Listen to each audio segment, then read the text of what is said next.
Hi, this is Swangi so education में आप सभी का हार्दिक अभिनंदन। चलिए शुरू करते हैं अपने आज का सेशन।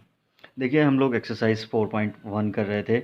एक्सरसाइज 4.1 में क्वेश्चन नंबर 2 के पार्ट फर्स्ट तक कंप्लीट कर लिया गया था। आज क्वेश्चन नंबर 2 के पार्ट सेकंड की बात होगी। चलिए स्टार्ट करते हैं। क्वेश्चन नंबर 2 का सेकंड पार्ट कुछ इस तरह से है।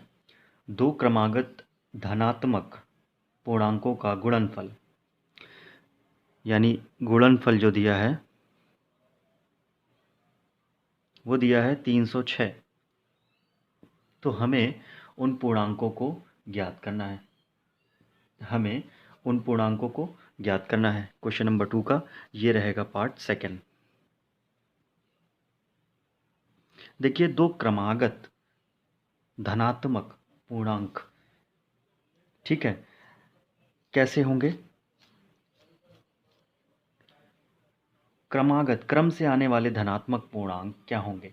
यदि मान लीजिए कि एक पूर्णांक आपका x है, तो जो इसके बाद आएगा वो क्रम से जो आएगा उसमें हम उसके लिए क्या करेंगे, +1 कर देंगे, तो हमें अगला जो क्रम से आने वाला है वो मिल जाएगा। तो हम मान लेते हैं, माना पहला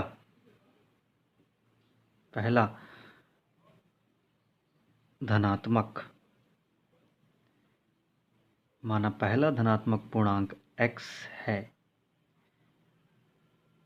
तो या यहाँ पर आप लिख दो व, माना पहला धनात्मक पूर्णांक x है व दूसरा x+1 है, तब केस 1 के अकॉर्डिंग क्या हो जाएगा, जिसमें कह रहे हैं कि दो क्रमागत धनात्मक पूर्णांकों का गुणनफल 306 है। पहला x है, दूसरा हमने माना है x+1, उनका गुणनफल 306 दिया हुआ है, तो हमें इसको निकाल लेना है। तो देखिए, x का अंदर मल्टीप्लाई होगा, x² प्लस x आ जाएगा और ये इक्वल है 306 के। इस 306 को इक्वल साइन के इस तरफ लाएंगे तो माइनस में हो जाएगा और इधर क्या बचेगा, 0। ओके, तो ये एक तरह से क्वाड्रेटिक इक्वेशन हो गई है, जिसमें हमें पता है 306 इसका कांस्टेंट है, a की वैल्यू 1 है और b की वैल्यू भी 1 है। तो हमें क्या करना पड़ेगा, इसके फैक्टर करने पड़ेंगे, क्योंकि हमें तो उन दो क्रमागत पूर्णांकों को निकालना है, तो हमें इसके फैक्टर करने होंगे। तो इसके फैक्टर करने के लिए, जैसे मैंने अपने पहले वाले लेक्चर में बताया था, इसके आप फैक्टर करने के लिए इसका आप इस तरह से कुछ बना करके आप इसको फैक्टर कर लीजिए इसके। देखिए, पहले 2 से ले जाएंगे, 2 1 जा 2, 2 5 जा 10, 2 3 जा 6। अभी किससे जाएगा, अब देखिए अभी किससे जाएगा, अब ये जाएगा आपका, आप इसको ले जाइए 3 से, ठीक है, 3 5 15 और 3 1 कम 3। ओके, फिर 3 से ले जाइए, तो यहाँ कितना आ जाएगा, 17, और यहाँ कितना आ जाएगा, 1। यानी कि 306 को हम 306 को लिख सकते हैं 2 इंटू 3 इंटू 3 इंटू 17। अब हमें कुछ ऐसा करना है कि इनको जोड़ें या घटाएं, ठीक है। तो हमारा यहाँ पर कितना है, 1 1 आ जाए बस। ओके, 1 लेकर के आना है हमें। तो उसके लिए क्या करेंगे, देखिए, एक तो ये 17 हो गया और 2 3 6, 6 3 18, यानी एक आ जाएगा 18। इसको 18 इंटू 17 भी लिख सकते हैं, 18 इंटू 17 भी लिख सकते हैं। तो अगर हम 18 में 17 माइनस करेंगे तो हमारा 1 आ जाएगा, जो कि वेरिएबल x का कोफिशिएंट है। तो हम इसको यहाँ पर सेट कर देंगे, कैसे, देखिए, ये x² प्लस का x था, ठीक है, यहाँ इंटू का 1 होगा, क्योंकि इसके आगे कुछ है नहीं, तो हम इसको लिख सकते हैं। अब इस 1 को लाने के लिए हम लिख सकते हैं 18x माइनस 17x, ठीक है, और माइनस का 306 इज इक्वल टू 0। अब x इसमें कॉमन कर लीजिए तो x प्लस 18 आ जाएगा। इसमें माइनस का 17 कॉमन कर लीजिए। आप जानते हो जब 17 को 18 से मल्टीप्लाई करते हैं तो 306 आता है। आप यहाँ पर प्लस का लिखेंगे क्योंकि माइनस आपने कॉमन किया है 17, तो अंदर तो x बचेगा और अंदर के साइन बदल जाएंगे। यहाँ माइनस था तो यहाँ प्लस हो जाएगा, और जब माइनस का प्लस से गुणा होगा तो यही सेम चीज़ आ जाएगी। तो अब क्या करना है, माइनस का 17 कॉमन किया तो यहाँ प्लस का कितना आ जाएगा 18।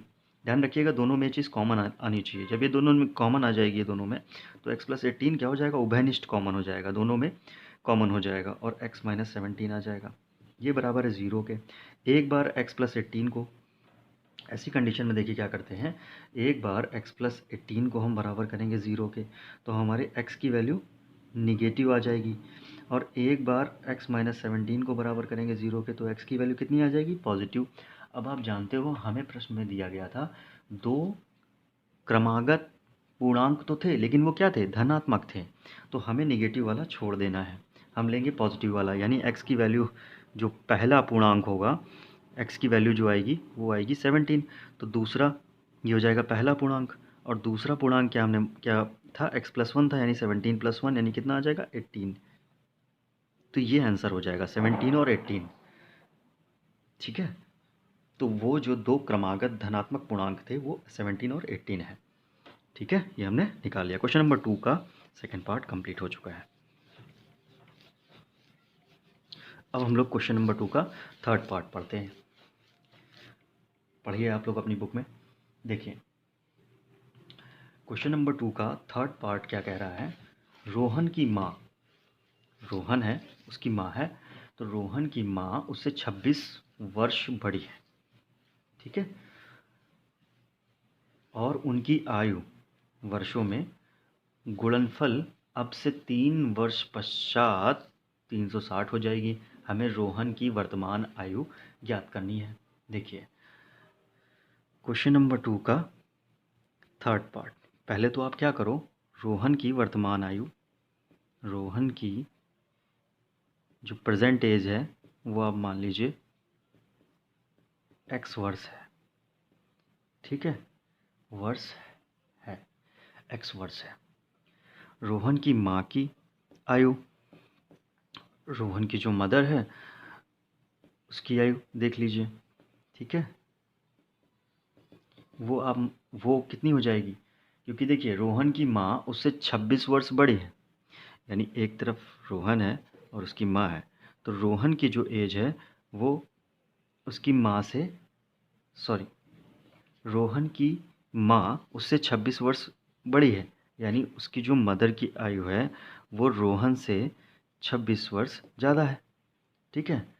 तो माँ की आयु रोहन से जब 26 वर्ष ज़्यादा है तो रोहन की आयु आपने x मानी है, तो माँ की आयु कितनी हो जाएगी, x प्लस 26।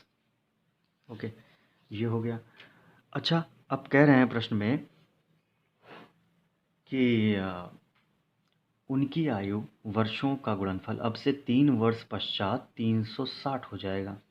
तो हम लिख देते हैं 3 वर्ष पश्चात। 3 वर्ष पश्चात क्या कह रहे हैं, ये केस है, केस 1, ओके। 3 वर्ष पश्चात क्या कह रहे हैं, 3 वर्ष पश्चात रोहन की एज क्या होगी, रोहन की एज क्या हो जाएगी, रोहन की आयु क्या हो जाएगी 3 वर्ष पश्चात, अब वो हो चुकी होगी x प्लस 3 जो कि पहले x थी, और ठीक इसी तरीके उसकी माँ की आयु कितनी हो जाएगी, माँ की आयु थी x प्लस 26 ऑलरेडी, और इसमें आप 3 और जोड़ दीजिए, यानी ये कितनी हो जाएगी x प्लस 29। तो रोहन की एज आ गई x प्लस 3 और उसकी माँ की एज है वो x प्लस 29 है। इन दोनों की आयु का गुणनफल, प्रश्न के अनुसार दोनों की आयु का जो गुणनफल है वो कितना है, 306 है। तो एक रोहन की एज है x प्लस 3 और उसकी माँ की आयु है x प्लस 29, 306।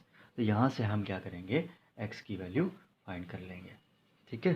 इसका अंदर मल्टीप्लाई करिए, ये हो जाएगा x स्क्वायर प्लस 29x, ये हो जाएगा प्लस का 3x, और 29 का 3 से होगा तो कितना आ जाएगा कितना हो जाएगा, देखिए 87, राइट। तो ये कितना हो जाएगा, 87। ओके, तो यहाँ पर हम लिख देंगे 87 इज इक्वल टू 306।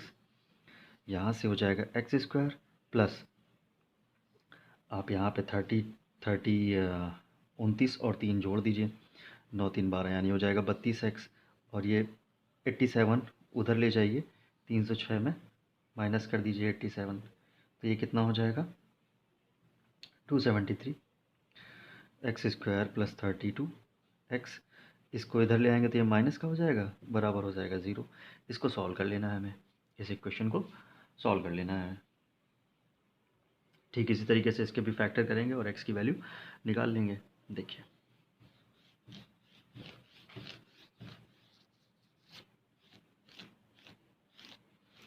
हमें क्वाड्रेटिक इक्वेशन मिल चुकी है और इसको अब हमें सॉल्व कर लेना है और एज निकल आएगी यहाँ से, एक्स स्क्वायर प्लस का 32x माइनस का 273 इज इक्वल टू 0। ये इक्वेशन देखिए निकली है, ये इक्वेशन निकली है। तो अब हम क्या करेंगे, यहाँ से 273 के फैक्टर कर लेंगे। 273 के फैक्टर करने हैं और उनको ऐसे सेट करना है कि 32 आपका आ जाए। देखिए 273 लिखा, तो हम किससे ले जाएं, 3 से ले जाएं। ठीक है, 3 से ले गए, फिर हम किससे ले जाएं, फिर हम 3 से ले जाएं। यहाँ पर देखिए, यहाँ पर जैसे कि 91 लिखा हुआ है, तो ये तो जाएगा नहीं। ठीक है, तो यानी आप देख सकते हो 273 जो है इसके फैक्टर आप क्या करो, 7 टाइम ले जाओ। ठीक है, तो ये कितना आ जाएगा 13, फिर ये हो जाएगा 1। ओके, तो ये हो गए इसके फैक्टर 273 के, 3, 7 और 13। इनको ऐसे सेट करना है कि हमारा 32 आ जाए। देखिए 7 त्रिक 21 और प्लस का ये 13, ये बनेगा नहीं। ठीक है, तो अगर हम इसका इससे मल्टीप्लाई कर दें यानी 39 हो जाएगा, 39 और 7, यानी 39 में से 7 घटाएंगे तो हमारा 32 आ जाएगा। तो हम यहाँ पर लिख सकते हैं कि 39x माइनस का 7x 273 इज इक्वल टू 0। इसमें x कॉमन कर लीजिए, 39 आ जाएगा, इसमें माइनस का 7 कॉमन कर लीजिए तो x प्लस 34 आ जाएगा। सॉरी ये 39 है, 39, तो ये हो जाएगा x प्लस, और ये सब इक्वल में क्या है 0 है, ये हो जाएगा x minus 7 is equal to 0। अब एज कभी ऋणात्मक होती है क्या, यानी जब x प्लस 39 को बराबर करेंगे आप 0 के, तो x की वैल्यू कितनी निकलेगी, माइनस में 39। तो ये हम नहीं ले सकते क्योंकि आयु ऋणात्मक नहीं होती है। x माइनस 7 को जब 0 के बराबर करेंगे तो x इज इक्वल टू 7 आ जाएगा, यानी रोहन की जो आयु है वो कितनी निकल आएगी, 7। ठीक है, रोहन की जो आयु है वो कितनी निकल आएगी, 7। ठीक है, तो ये हो रहा आपका आंसर। ठीक है, और उसकी माँ की जो एज थी ये तो हो गई रोहन की, और उसकी माँ की एज अगर हम निकालें तो वो कितना था, x प्लस 26, एक्स प्लस 26 यानी 7 प्लस 26, यानी वो कितना हो जाएगा, 6 7 13 यानी 33 वर्ष। ये हो जाएगी उसकी मदर की एज। तो ये दो आंसर आपके निकल आएंगे, दोनों की एज निकल आएगी।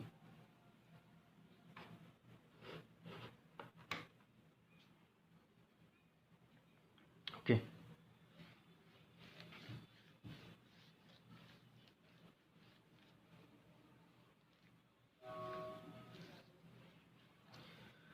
क्वेश्चन नंबर अब हम लोग देखते हैं 2 का 4th पार्ट। एक रेलगाड़ी 480 किलोमीटर की दूरी समान चाल से तय करती है। ठीक है, ये रेलगाड़ी है और जो कि 480 मीटर दूरी तय करती है। ठीक है, 480 मीटर दूरी जो है ये तय करती है। ठीक है, यदि इसकी चाल जो है वो दी हुई है 8 किलोमीटर प्रति घंटे कम हो जाए। ओके, तो वह उसी दूरी को तय करने में 3 घंटे अधिक लेती है।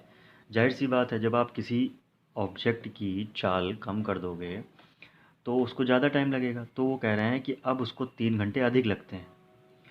देखिए, हमें पता है एक फार्मूला अप्लाई करने से पहले हम क्या करें, हम ये मान लेते हैं कि रेलगाड़ी की सामान्य चालें जो है, माना ट्रेन की सामान्य जो चाल है, जो स्पीड है, वो x किलोमीटर पर आवर है और दूरी कितनी है, 480 किलोमीटर। तो हमें एक फार्मूला पता है, चाल बराबर दूरी बटे समय, या हम इसको लिख सकते हैं समय बराबर दूरी बटे चाल। ठीक है, तो देखिए दूरी कितनी है, दूरी है आपकी 480 और चाल आपने मानी है x, तो यहाँ पे कितना आ जाएगा x, ये हो जाएगा समय। अब क्या कह रहे हैं सेकंड कंडीशन में, यदि वो अपनी स्पीड क्या कर दे, स्पीड अपनी 8 किलोमीटर पर आवर कम कर दे। ठीक है, 8 किलोमीटर पर आवर अगर अपनी स्पीड कम कर दे तो क्या होगा, उसको 3 घंटे अधिक लग रहे हैं। तो अब जो समय है, अब जो समय लग रहा है वो कितना लग रहा है, वो देख लेते हैं। देखिए यहाँ पर क्या करेंगे, सेकंड कंडीशन के लिए केस 2 केस 1, सेकंड कंडीशन में कह रहे हैं यदि वो अपनी स्पीड 8 किलोमीटर पर आवर कम कर दे तो उसको 3 घंटे अधिक लगेंगे। पहले कितना समय लग रहा था, 480, अब कितना समय लग रहा है, अब कितना समय लग रहा है, 3 घंटे ज़्यादा, 3 घंटे ज़्यादा, ये हो गया। ठीक है, तो आप क्या करो, आप इसको, समय आपको पता चल गया, दूरी आपको पता है, तो आप यहाँ से क्या करो, चाल निकाल लो। ठीक है, चाल यहाँ से निकल जाएगी। क्यों, क्योंकि हमें रेलगाड़ी की चाल ज्ञात करनी है। चाल बराबर होता है दूरी बटे समय। दूरी है आपकी कितनी, दूरी है कितनी, 480, दूरी कितनी है, 480।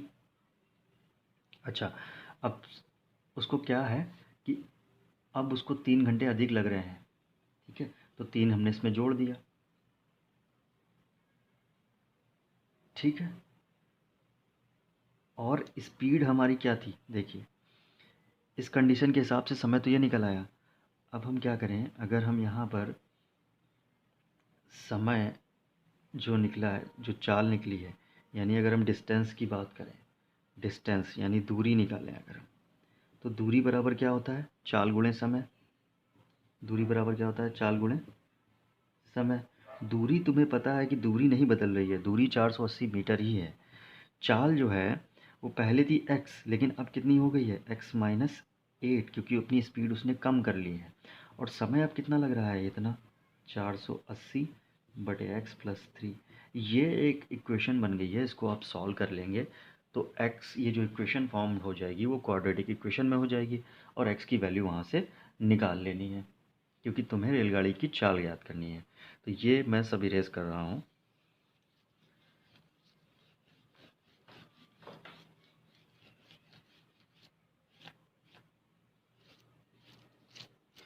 ओके, इक्वेशन आपकी बन गई है कुछ, 480 is equal to x minus का 8 इंटू 480 बटे एक्स प्लस 3। इसको आपको सॉल्व करना है, तो चलिए इसको सॉल्व कर लेते हैं भाई। पहले एक बार एक्स से इसमें पूरे में मल्टीप्लाई होगा तो कितना आ जाएगा, एक्स इंटू 480 बाई एक्स। फिर एक बार 3 से होगा तो प्लस का कितना आ जाएगा, 3x। अब इस बार माइनस का 8 है तो माइनस के 8 से हो जाएगा मल्टीप्लाई। ठीक है, माइनस का 8 इंटू 480 बाई एक्स, और माइनस का हो जाएगा, माइनस का क्या हो जाएगा 24, माइनस का हो जाएगा 24, और ये बराबर है आपके 480 के। ठीक है, तो इसको हम सॉल्व करेंगे। अब इसको क्या करेंगे, सॉल्व करते हैं। देखिए x से x कैंसिल हो जाएगा, ये कितना आ जाएगा 480। ठीक है, प्लस का ये हो जाएगा 3x। अब यहाँ पर देखिए, यहाँ पर क्या होगा, यहाँ पर आप 8 का मल्टीप्लाई करोगे किसमें, 480 में। 8 का मल्टीप्लाई करोगे आप 480 में, तो कितना आ जाएगा देखिए, 480 इंटू 8,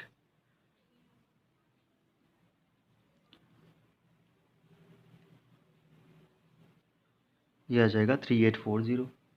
तो यहाँ पर मैं लिख देता हूँ 3840। ठीक है, बाई एक्स माइनस का 24। देखिए यहाँ पर इन सब के अपॉन में 1 होगा, तो हम एक्स एलसीएम ले लेते हैं। एक्स एलसीएम तब लेंगे, अच्छा अभी मत लीजिए, पहले हम कांस्टेंट पूरे सॉल्व कर लेते हैं। कांस्टेंट सॉल्व कर लीजिए, क्योंकि एक तरफ 480 और ये माइनस का 24, माइनस का 24 है इधर। अच्छा अच्छा, इस तरफ भी 480 है, तो ये तो ऐसे ही घटा दो आप, आपके पास अब यहाँ पर कितना था, अपॉन में एक्स। ओके, तो अब एक्स एलसीएम ले लो, तो वो कितना आ जाएगा 3x² माइनस का 3840 माइनस का 24x is equal to 0।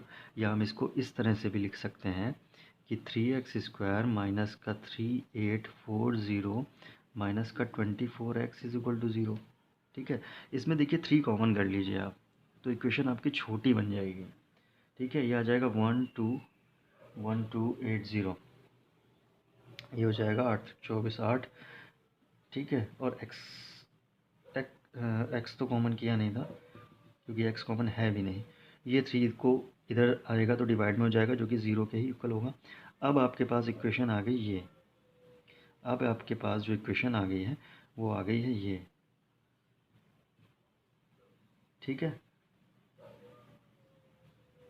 Okay, अब जो इक्वेशन आ गई आपके पास वो ये आ गई है।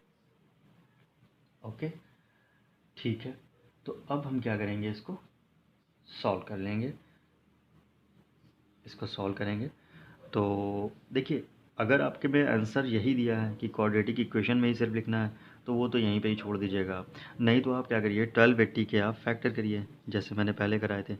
देखिए 1280 के फैक्टर करेंगे तो मैं ऐसे ही बता देता हूँ, 1280 लिखा मैंने, और 3240, ठीक है, 16 2 और 12 5, ये आ जाएंगे कुछ इस तरह से फैक्टर। मैंने शॉर्ट में कर दिया है यहाँ पे, आप लोग कर लीजिएगा।